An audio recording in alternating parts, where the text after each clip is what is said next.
In this week's Ask the Vet segment, kitten season is happening right meow. Yeah, there's my dad joke for the day. Right meow. Wow, I'm rubbing off. So it usually occurs between April through October. During this time, neighborhoods and animal shelters and vet offices usually become flooded with newborn kittens. So joining us this morning, talk about how we can help them, Dr. Christian Broadhurst. Good morning. Did you enjoy my dad joke right there?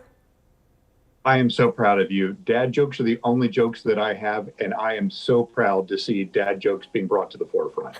It's so. All right, well, I am happy that we have this platform to do this. All right, let's talk about it. Kitten season. How many kittens end up in shelters on your doorsteps during this season?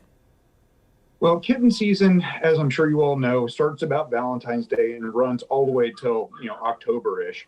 And it is basically where cats go into reproductive overdrive, and they are able to have, their pregnancy lasts roughly 2 months. They'll take maybe a month off in between and go again. So we can have kittens constantly piling up as a result of this. And a lot of them will end up in the shelters if cats are allowed to just reproduce at their own pace, which with cats is quite rapid.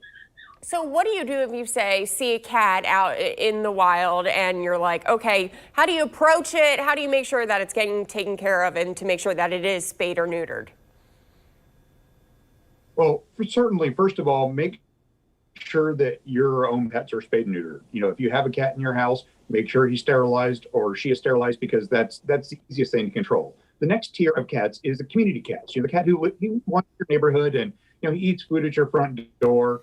And you can pet him and you can handle him. And that typically, it's very easy to get him into a carrier or a trap and get him to your local clinic. Look at his ear tip. If his left ear tip is missing, he's already been sterilized. And the hardest category are the actual feral cats. Those typically require active traps. And most of the people, there are definitely feral colony keepers around who trap, neuter, and release on a regular basis. So if you have any questions, certainly look to your community cat people.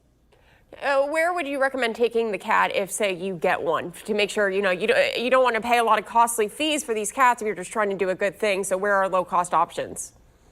Our low-cost options, certainly here at Clay Humane, we have low-cost options. Jack's Humane Society certainly offers low-cost options, and First Coast No More Homeless Pets. Those tend to be our local, most affordable clinics out there. There are options in your community. Any other final words of advice for people who maybe see a cat or, maybe want to take a kitten home?